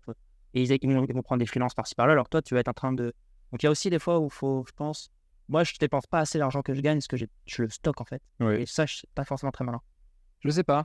C'est ce que tu fais au début en général. Hein. Ouais. C'est effectivement, c'est un peu la window of opportunity, pareil, pour stocker de l'argent au moment où tu as des arrivées, tu vois. Parce que le robinet va peut-être se couper à un moment, t'en sais rien. T'as peur. Et après, tu regardes en fonction de ton MRR. Et ça te donne des capacités d'investissement après, peut-être pour payer un super designer à un moment qui va te coûter assez cher quand tu es bootstrappé. Tu vas par escalier comme ça, tu vois. Franchement, quand je regarde mon expérience du SaaS, c'était vraiment ça. Genre, on a stocké, après on a décaissé l'argent, stocké, De leur côté appartient à ça. jusqu'à un certain moment où en fait tu as quitté l'orbite, tu vois, tu as quitté le gravity pool et en fait là tu n'as plus besoin de stocker. Ton MRR il est pas mal et puis tu es un peu en roue libre, quoi. Et du coup, tu as une capacité de financement qui est tous les mois qui est suffisante pour faire tout ce que tu veux, quoi. Et du coup, tu as répondu à la question qui était sur la partie dans le monde physique, le fait d'avoir des champs, etc. Voilà. Là, tu l'as dit en fait. On le fait déjà pour le SaaS. À un moment donné, tu atteins un certain palier et tu te dis, je vais arrêter de faire le design, je vais prendre des technical content writers pour. Voilà. T'as déjà joué à Age of Empire Alors, j'y ai pas joué, mais mes potes étaient tellement geeks que du coup, ils m'ont raconté ces choses-là. Ouais. C'est quand ton économie est suffisamment productive, que tu as les usines, etc. Là, tu peux y aller, tu peux faire de l'armée, tu peux prendre des territoires. Et au début, c'est très dur, tu vois. Je pense qu'Age of Empire, c'est une bonne illustration, tu vois, du SaaS bootstrappé. Je pense aussi. C'est qu'il y a beaucoup de personnes qui se font écraser au début, elles ne réussissent pas, mais après, à partir du moment où tu as réussi à passer ce gravity pool, c'est bon, quoi. La map est à toi. Ouais. C'est la technique du Monopoly. Oui, tout à fait. Après, de toute façon, ces jeux-là, il y a tellement plusieurs manières de jouer. T'as des gens qui sont agressifs, des gens qui sont défensifs. Ça y a tellement de. Oui, je te rejoins, je suis vraiment comme toi. Et sur le fait de. C'est le côté peut-être vendéen, tu vois, où tu mets l'argent sous ton matelas. Il n'y a pas d'argent sous le matelas, je tiens à le dire. mais en fait, le fait de se dire, bon voilà, t'as t'as différents SaaS, ça génère des revenus, mais t'oses pas trop réinvestir, etc. Puis après, vient un moment où finalement, déjà, tu passes certains caps, et puis on te propose, tiens, il y a des investissements dans des startups ou autres, et puis tu te dis, bon, bah ouais, en fait, c'est des amis, etc. Et puis la valeur de l'argent est plus un facilitateur d'économie de temps Ouais, c'est ça. ou pour aider des amis que une problématique d'accès au monde matériel. Finalement, de toute façon, ils ont théorisé ça maintenant, mais toi, ils disaient au-delà de 4 000 € de salaire net par mois, du coup, tu n'as plus d'incrément de bonheur qui est généré. Et du coup, quand tu es bien au-delà de ça, en réalité... Ouais, il y a plein de gens qui disent que c'est des conneries, et moi je suis d'accord avec ça. Ouais. Je suis pas arrivé à des millions, hein, mais à avoir peut-être. Comme tu dis, moi, il y a un film que j'adore, c'est Into the Wild. Ouais. Et il parle plein de films, mais je sais pas si tu l'as vu. Il y a une morale en fait, à la fin qui dit que le bonheur, il n'existe que s'il est partagé. Et en fait, ce qu'il va te dire, c'est que lui, il s'est isolé partout, mais en fait, le bonheur, c'est les gens. Et Exactement. c'est ça, en fait, qu'il faut réussir à optimiser à partir d'un certain temps. En fait, quand tu as plein de sous, bah, tu invites tout le monde, tu vois. Ouais. Mais où tu passes du temps avec ça. Tu t'achètes, tu vois, tout le temps avec les gens. Mais Ouais, si, Non, mais je suis tout à fait d'accord. toi, là, c'est philosophique, mais en même temps, pourquoi est-ce qu'on fait des SaaS? Pourquoi est-ce qu'on est en recherche de liberté? pour créer. Si ce n'est pas pour ne pas la consommer au final. Voilà, et puis tu fais peut-être ça au début parce que tu as besoin d'avoir de la liberté, parce que tu dis que ça va t'apporter un certain niveau de bonheur. Ouais. Mais tu peux aussi te dire que peut-être que tu veux d'abord de la liberté parce que tu vois que le monde est ultra matérialiste et que tu as besoin d'accéder à la propriété, etc. Ok. Puis une fois que tu as passé ces paliers-là, tu peux enfin te poser des questions fondamentales qui est mais qu'est-ce que je fais sur cette terre? Pourquoi je suis né? Comment je fais pour être heureux? Et alors là, les réponses, elles sont intérieures. Hein. Pardon, j'appuie dessus, là, mais les réponses sont intérieures. Ça sera clairement pas via du matériel qu'on va accéder au bonheur, quoi. Ouais, et puis là, c'est chacun sa réponse. Alors là, C'est ça. En fait, les entrepreneurs en général ne sont pas vraiment nihilistes, quoi. Non. Je pense on est tous en recherche de sens. Et c'est pas une question de croyance ou quoi que ce soit. C'est le fait de léguer à une génération suivante un monde qui est potentiellement meilleur avec plus de, dans notre cas, plus de technologie, plus de produits. Ouais, d'accord avec ça. Bon, d'ailleurs, moi, c'est ce qui me rend totalement optimiste. Hein. Je sais qu'il y a plein de mouvements un peu pessimistes, etc. Mais genre, par exemple, là, sur le pont pour aller chez Valorant, il y a un pont et ils sont en train de construire un deuxième pont. Et il y a un truc, c'est énorme, un énorme infrastructure pour construire un deuxième pont à côté. Oui. Et là, tu te dis, mais putain, le génie humain, construire un truc pareil. Et en plus, ça fait longtemps qu'il faut construire des ponts. Tu te dis, franchement, moi, je suis derrière mon ordinateur en train de taper du code. Là, on a des vrais ingénieurs qui sont en train de faire des ponts. Ouais. Et là, tu te dis, mais il y a vraiment le génie humain, quoi. Bon, c'est mon côté optimiste, mais je pense qu'effectivement, il y a plein de choses qu'on va résoudre et on n'a même pas conscience encore des solutions qui existent. Parfois, c'est bien d'être dans sa bulle aussi et d'être un peu parce que le monde est quand même très pessimiste, notamment quand tu vis dans les grandes villes et que tu es exposé, tu sais, genre... Même la politique, ouais, à la politique, les médias, etc. Quand j'ai commencé Crisp, j'étais en campagne et j'étais dans ma bulle, en fait, et dans un côté très optimiste, j'étais pas exposé à tout ça, quoi. Et franchement, c'est mieux, en fait. C'est mieux d'être dans sa bulle hein, quand tu D'ailleurs, c'est une des questions, ça. Ah oui. Qu'est-ce que tu penses de la productivité à la campagne versus la ville? Oui, j'ai fait 10 ans à Nantes, 3 ans à Rennes, et je suis revenu en Vendée. Et Bringer, c'était chez mes parents en Vendée pendant les études, quoi. C'est compliqué comme question parce qu'en fait, ça pose des problèmes un peu sociétaux. C'est-à-dire que si tu me dis que tout le monde doit avoir accès à un pavillon, avoir suffisamment de vertu en face de lui, etc., vu la croissance de la population mondiale, ça va être compliqué. Oui. Néanmoins, donc une fois qu'on a mis ça c'est le disclaimer. Maintenant, une fois qu'on a dit ça, oui, je préfère voir au loin et voir des champs, des arbres fruitiers, etc., que quand j'étais à Nantes, que j'étais tout en haut d'une tour et que j'avais vu sur le pont de Malakoff, c'est moins sympa, quoi. C'est pour tu vas le dire. Mais ouais, ça me fait penser à, par exemple, l'été dernier, en fait, j'étais parti en Autriche pendant un mois, en pleine campagne à côté de la ville de Graz, sur des hauteurs comme ça, avec un domaine tout autour, dans une maison avec d'autres digital nomades.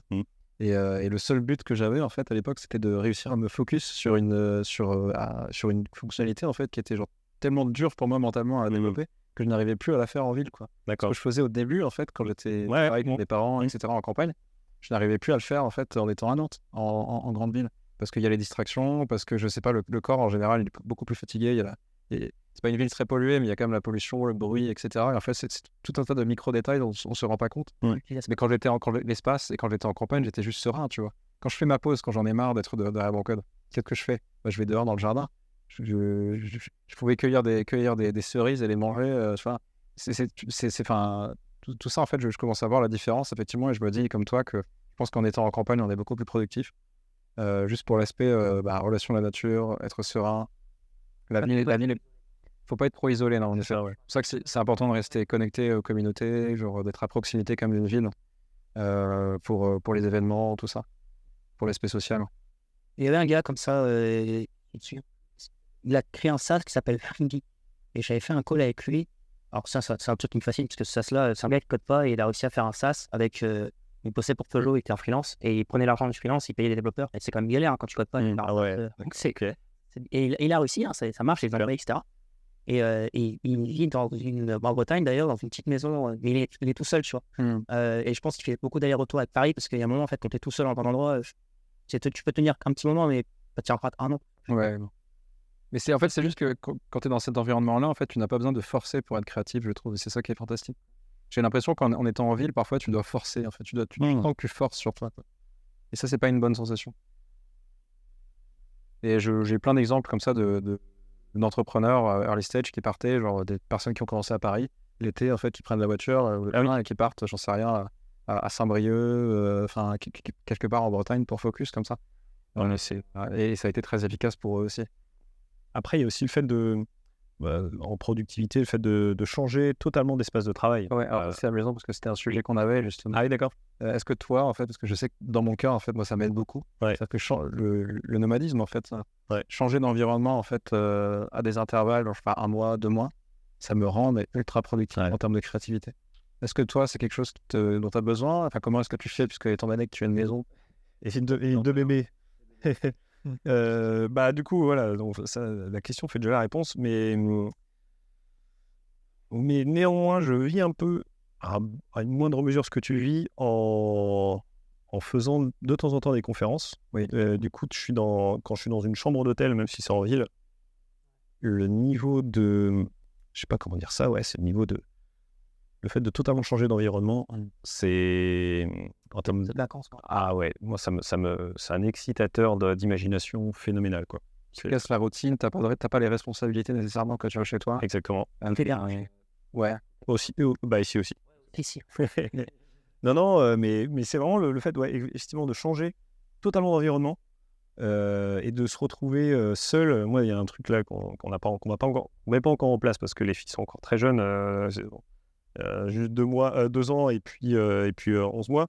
Mais quand elles seront un peu plus grandes, moi, ce que je veux faire absolument, c'est me retrouver seul pendant 1 ou 2 semaines dans un truc isolé. Il n'y a rien de mieux pour. Mais je suis convaincu. Alors, je lis les retours d'expérience. Et moi, déjà, juste aller à la montagne, faire de la rando en montagne, c'est juste... Peut-être parce qu'on a des profils aussi introvertis.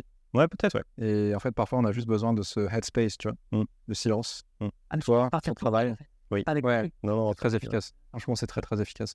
En fait, parce que du coup, tu te retrouves, toi, tu as une feuille de papier et moi, c'est pareil, quand je partais en vacances, juste même dans le camping du coin, tu as une feuille de papier et tu passes ta journée à griffonner du papier, à sortir toutes les idées que tu as sur la tête. Il me semble que Bill Gates, je me trompe, tous les week-ends, quand il était plus jeune, au début de Microsoft, il partait en fait, il partait le week-end, et il allait dans une sorte de cottage en bord d'un lac et il lisait. Il écrivait, je ne sais plus. Et ça faisait partie de sa routine. C'était très important. Et il le fait toujours chaque année, je crois. D'accord. J'avais lu ça aussi. Et Steve Jobs aussi, je crois qu'il l'a fait. Ouais. Mais oui, moi, bon, après, là, actuellement, ce que je fais, je vais arracher des chardons. Tu parlais d'aller cueillir des cerises, chacun son activité.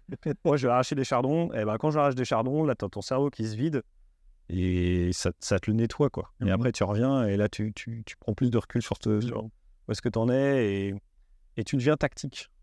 Effectivement, t'as raison, plus on vieillit.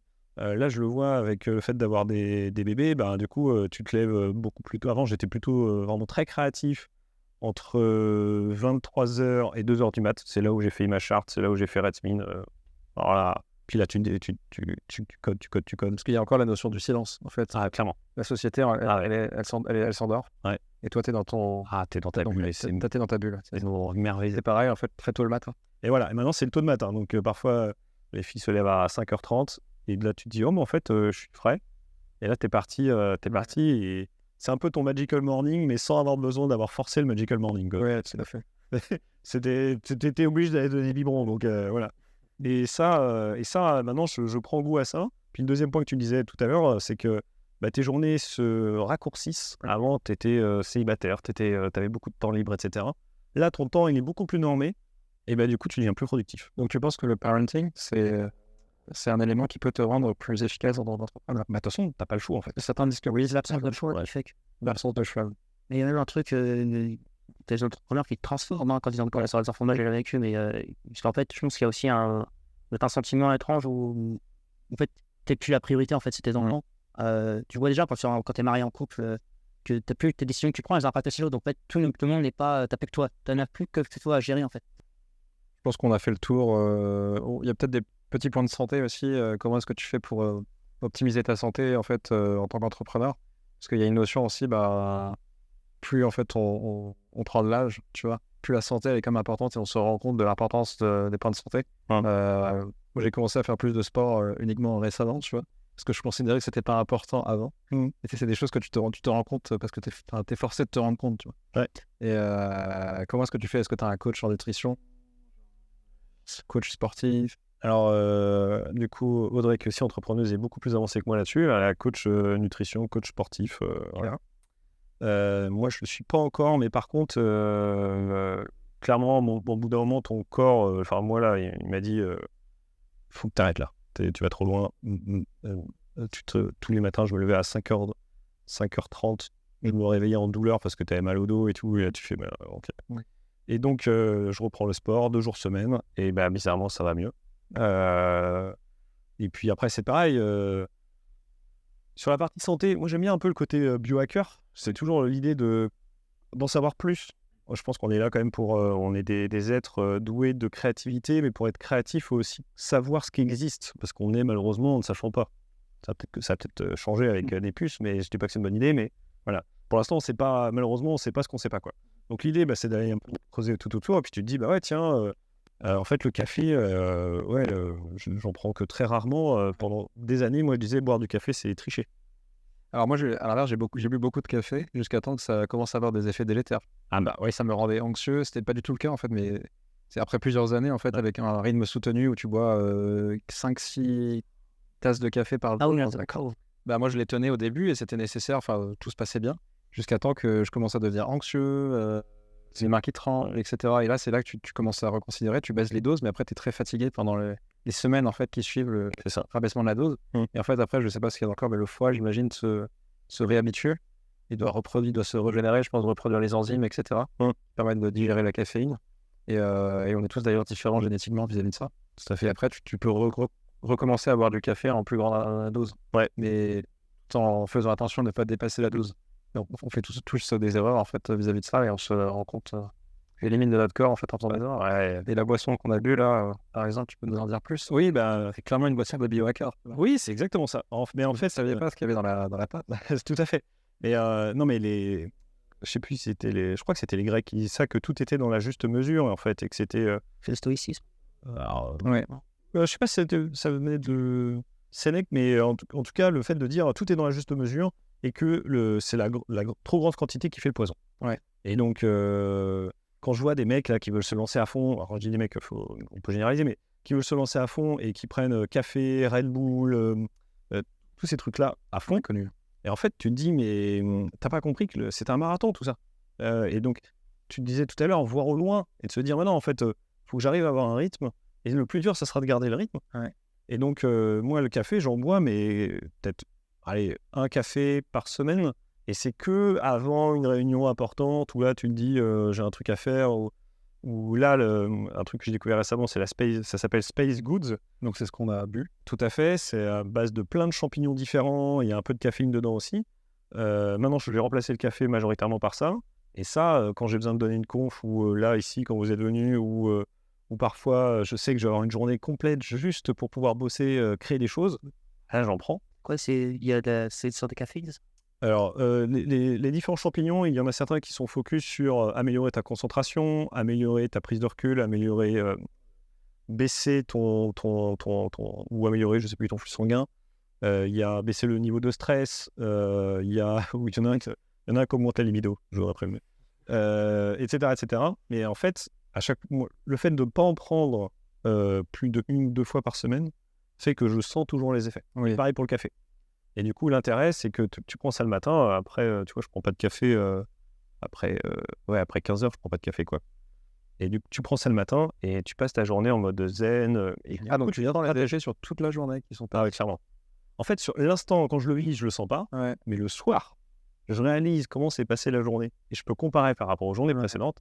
Je me dis, en fait, j'ai eu des merdes, comme d'habitude. De toute façon, tu as toujours les signes qui arrivent sur X, Y et Z.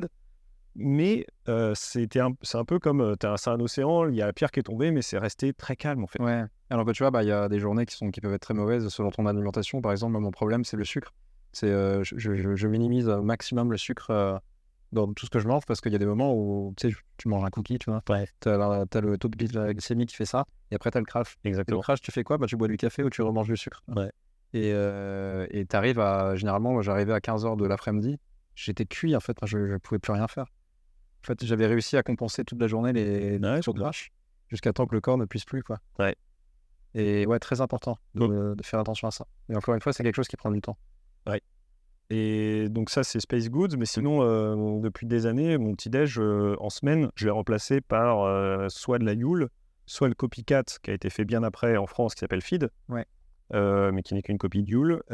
Et ça, c'est pareil, en fait. Avant, mon petit-déj, c'était le petit-déj typique français. Pain, beurre, confiture, lait, sucre, chocolat. Sucre, carbs. Voilà. Ouais. Et à un moment donné, c'est ça. À un moment donné, je fais il y a le laboratoire Barbier qui vous permet d'aller commander sur Internet. Donc c'est un laboratoire dans le nord de la France, à Lille, je crois. Et tu peux demander tu peux leur demander de te faire une analyse de ton sang pour détecter plein de types d'intolérances, mais en fait, c'est des cases à cocher, quoi. Tu peux détecter si tu as des cancers, etc. Tu peux faire la totale. Peut-être que j'ai dit des conneries dans l'histoire sur les cancers, mais en tout cas, je me souviens qu'il y avait des marqueurs, etc. Ouais.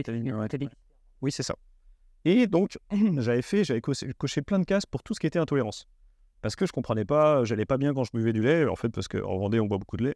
Lactose intolérante. Et en fait, j'étais intolérant à tous les types de lait. Mais tous les types de lait. Buffalone, brebis, vache, chèvre, la totale. Le lactose ou c'était autre chose dans le lait? Finalement, l'intolérance au lactose, elle est plutôt normale en fait. Les enzymes de digestion du lactose ne sont pas censées rester dans le corps. C'est le fait. Après, ça dépend de la génétique, mais non, mais là, j'avais plus du tout. Je n'étais même plus capable de digérer. Ah ouais. C'était intolérant. Et j'étais au niveau violet, donc sur leur échelle, c'est le pire. Ouais, c'est vrai. Donc là, j'arrête de prendre du lait et en fait, je réalise que le matin, en fait, mon petit-déj, à chaque fois, j'ai le crash. Et donc, je me dis, il faut que je trouve une alternative. C'était il y a peut-être 5 ou 6 ans. Et donc là, je découvre Youle. En fait, les mecs te disent, non, c'est un remplaçant alimentaire. On t'a pris 33% de tes apports journaliers. Tu vas avoir dedans du poids concassé avec je ne sais quoi, etc. Et depuis que je prends ça le matin, en fait, t'es comme ça. T'as pas de crash. T'es léger, ta digestion... C'est là où, quand après t'es le week-end et que tu fais un petit déj. C'est ça qu'il faut rien. C'est ça. En fait, après on pourra parler aussi des jeûnes, mais le fait de ne pas de manger à ce niveau-là sain fait que t'as pas la problématique de digestion, tu te sens pas lourd. Ouais. Et du coup, le matin, ça fait super bien. J'avais fait une expérience comme ça quand j'étais aux États-Unis. Alors la nourriture, elle était tellement chère et on n'avait pas de voiture. Donc le Whole Foods Market, il était très loin de l'Airbnb. Et en fait, du coup, ça a commencé à me casser les burnes, en fait. Et du coup, j'ai commandé, en fait, une énorme box avec des sacs de Soylent.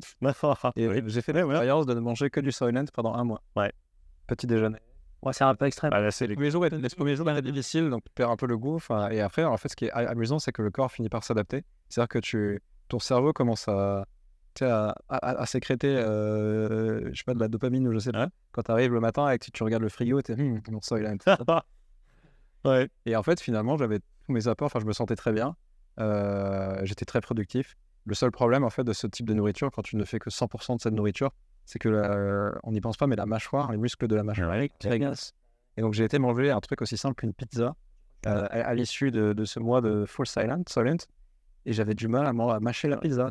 Ouais. Et c'est là que je me suis dit, ok, c'est quand même important d'avoir la mastication dans la journée, juste pour entretenir les muscles et les dents aussi. Que je commençais à avoir des sensibilités sur les dents, par exemple, à cause de la extreme. Je me dis peut-être mal, mais c'est une sorte de sucre, d'équivalent de sucre qui est pas bonne pour les dents, quoi. Que tu retrouves dans certaines de ces boissons. De toute façon, c'est ce qu'on disait juste avant, c'est la vérité, c'est dans le juste milieu, et c'est les extrêmes qui font le poison. Donc tu substitues en fait un repas. Ouais. Et pas toujours de la semaine. Et voilà. Après le reste, J'en suis arrivé à la même conclusion. Ouais. Mais par contre, ça marche très bien. Ouais. Donc Huel, mais t'as raison, finalement Huel, c'est aussi un copycat de Soliant en fait, Ouais. C'est la suite. Jimmy Joy. Ouais, Aussi. tout à fait. Donc t'en as qui sont infusés, par exemple, t'as de la poudre qui est infusée, genre en nutrition complète, infusée avec de la caféine. Par exemple, donc, quand tu veux avoir un petit boost, t'en as sans caféine. Ok. Bon, l'idée de toute façon, c'est d'essayer d'être dans un esprit sain, dans un corps sain. Ouais. Et puis après, de voir comment est-ce que je peux faire pour itérativement, petit pas par petit pas, rajouter des choses. Ouais. Puis voilà. Hein. Tu avais des questions d'ailleurs? J'avais des questions. C'est ce que tu disais que ta femme est entrepreneur aussi. Donc elle est amenée à avoir les mêmes problématiques que toi en fait sur tout un tas de. Comment est-ce que tu arrives à gérer cet équilibre-là? Alors, c'est une sacrée histoire parce qu'en fait, on s'est rencontrés, elle était en CDI. Et puis, comme pas mal de gens, je dis pas mal de gens ne veut pas dire l'intégralité des gens, ça veut dire pas mal de gens, eh bien, elle n'était pas des plus heureuses dans son CDI. Et en parallèle de son boulot, le soir, elle faisait des mobiles en fil de fer pour enfants, personnalisés. Et c'était son... Là, elle prenait du plaisir à faire ça. Et je la voyais prendre du plaisir. Et je lui dis, pourquoi tu fais pas ça? T'en fais pas ton métier? Ah bah non, je vais pas, ça sera jamais rentable, personne va être capable d'acheter ce truc-là, etc. Et donc là, déjà, tu t'aperçois que dans notre société, c'est un peu compliqué si t'as personne autour de toi qui te dit tiens, tu peux te lancer, etc. Vas-y, tu vas y arriver, on croit en toi. Moi, c'est ce que je lui ai dit du coup. Et progressivement, en fait, elle a quitté son CDI et puis elle avait du coup, comme d'hab, le chômage crée des entrepreneurs en France. Et donc, grâce à ça, elle a pu lancer son site e-commerce. Je lui ai juste dit, prends un Shopify, on va pas recoder un PrestaShop ou un Magento. Non, prends un truc sur étagère, on prend Shopify, je te montre comment ça marche. Je t'aide à la marge, mais je lui ai appris à faire un peu de HTML. Et elle a fait son business. Et puis 2 mois ou... Attends, pardon. Non, c'est plutôt en année, c'est 2 ans ou 3 ans plus tard, elle s'est tirée un salaire à 4 000, qui était le salaire de son boss, alors qu'elle faisait le boulot de son boss, mais pas aussi bien rémunéré. Je tiens à le dire. Parce qu'elle était juste assistante administrative. Voilà. Donc, du coup, et puis après, du coup, on a eu 2 bébés d'affilée. Donc, bon, là, c'était le congé. Mais à ce moment-là, du coup, en fait, elle vivait de sa passion. Et en fait, on avait une indie hackeuse classique, avec les problématiques. Après, il y a du stress aussi, parce que quand tu n'as qu'un seul business, c'est ça aussi, tu parlais de palier tout à l'heure, quand tu n'as qu'un seul business qui te rapporte de l'argent et que c'est encore vivotant, c'est extrêmement stressant, faut le dire. Oui.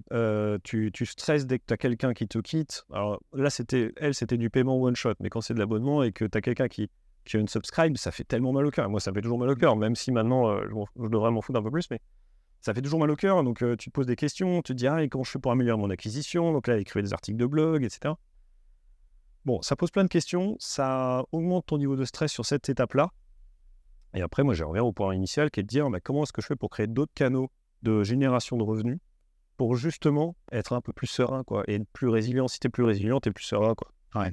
Il avait entendu un mec qui a fait un tour à YC et il y avait un des partenaires à YC qui lui disait, écoute, là, ta vie d'entrepreneur, ça va être des mini-jeux jusqu'à la fin.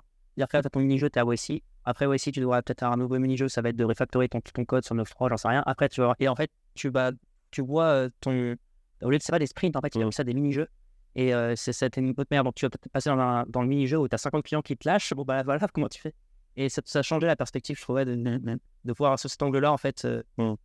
Et aussi, un autre truc, c'était le fait, du coup, qu'elle est son business. Elle s'est sûrement beaucoup plus épanouie qu'en CDI. Ça a dû aussi avoir beaucoup d'impact sur toi aussi, en ta productivité ou sur ton cours. Oui, clairement. De toute façon, c'est assez fou hein, quand tu dis que les gens, dès que il y a eu un avant-après parce que tu voyais l'épanouissement, quoi. Ah ouais, j'ai des Suisses qui, quand ses premiers clients suisses ou canadiens, tu vois, j'ai des Suisses et des Canadiens qui viennent acheter des trucs, quoi. Tu dis, c'est... Donc oui, ça te change quand... Et puis, du coup, tu n'as pas besoin d'antidépresseurs quand tu es épanoui. Donc voilà. La santé suit, du coup. La santé suit. Et puis, du coup, tu es plus créatif. Et puis après, tu te dis, tiens, est-ce qu'on pourrait pas faire ça? Puis tu te poses des questions plus fondamentales. Et puis, quand tu es épanoui en plus et que tu es ton propre patron, tu as plus de temps pour réfléchir aussi. Donc, moi, je trouve que c'est vraiment un cercle vertueux. Et ça ne nous empêche pas, parfois, de se dire, il y a des moments où tu es dans le rush, tu as la tête dans le guidon, les deux ont la tête dans le guidon. Et c'est là où c'est dangereux. Et donc là, tu te dis, bon, faut qu'on lève sa tête. Dans toute boîte, il y a des moments difficiles. Exactement. Et ça peut être entre cofondateurs qui a la même relation que Hippo, quoi. Ouais. Clairement. Donc après, à chaque fois, la solution est la même, c'est la communication. Hein. Et du coup, tout comme en entreprise, tu apprends à faire la communication non violente, tu crantes. On a répondu à toutes les questions. Ouais, je pense qu'on a bien échangé. Top. Il y a eu beaucoup d'informations. Ouais. Donc c'était super intéressant. Ouais, merci beaucoup. Pour ça, on a l'argent. Et puis en plus, c'est bien parce qu'on a parlé aussi de la partie qui accompagne en fait l'entrepreneuriat, qui est tout ce comment tu gères ta santé, etc.